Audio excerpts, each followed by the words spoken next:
যে কোনো মুহূর্তে যে কোনো সময় আমাদেরকে অবস্থানে যেতে হবে। মনে রাখবেন আমাদের সময় বেশি নাই।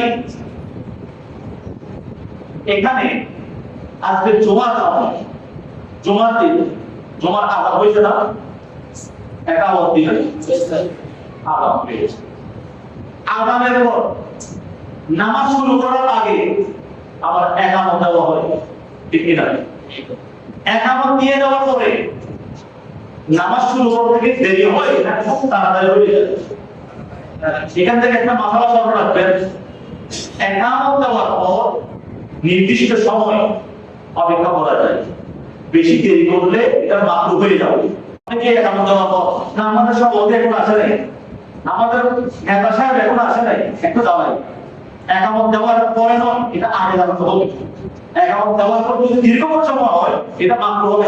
আজান তো তোমার হয়ে গেল, একামত যখন হবে একামতের পর নামাজ শুরু করতে দেরি হয়, এটা তাড়াতাড়ি হয়, তাড়াতাড়ি। তখন আমরা শুধু একামত শোনার পর নামাজের জন্য প্রস্তুতি নিই, ঠিক কিনা? আল্লাহ তো আমাদের জীবনটা রেখেছেন এই নামাজ আজান একামতের ভিতর। আমরা যেদিন পৃথিবীতে আসলাম সেদিন আমাদের আজান হয়ে গেল, একামত হয়ে গেল, নামাজ হয় নাই।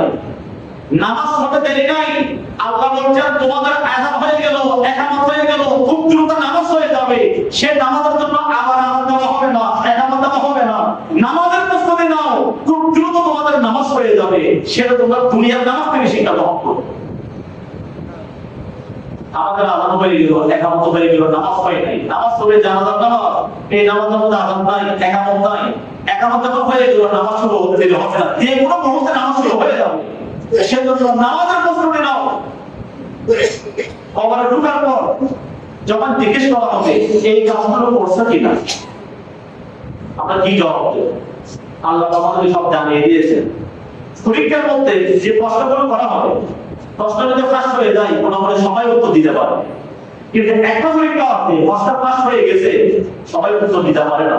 কবরের ভিতর যে তিনটা প্রশ্ন করা হবে, প্রশ্ন এবং উত্তর সবগুলো আমাদেরকে ফাঁস করে দিয়েছে, ঠিক কি না? সবার কাছে ফাঁস হয়ে গেল প্রশ্ন কি উত্তর কি, এরপরে অনেকে এই প্রশ্নের উত্তর দিতে পারবে না। কারণ দুনিয়ার মধ্যে সে ব্যক্তি ওই প্রশ্নগুলোকে স্মরণ করে জিন্দেগি পার করেছেন, সে একমাত্র উত্তর দিতে পারবে। যে ব্যক্তি দুনিয়ার মধ্যে প্রশ্নগুলোকে স্মরণ না করে পরীক্ষা হলে গিয়েছে কবরের ভিতর, সে কখনো উত্তর দিতে পারবে না। এক নম্বর প্রশ্ন রব কে, দুই নম্বর প্রশ্ন দিন কি, তিন নম্বর প্রশ্ন নবী কে।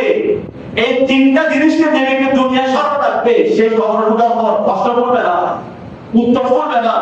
যে ব্যক্তি এগুলোকে তোয়াক্কা করে নাই, যেমন আছে তেমন ভাবে বলেছেন, সেগুলোকে জানার পর শোনার পর কবরে ঢোকার পর পরীক্ষা হলে যাওয়ার পর প্রশ্ন বলে যাবে, উত্তর বলে যাবে।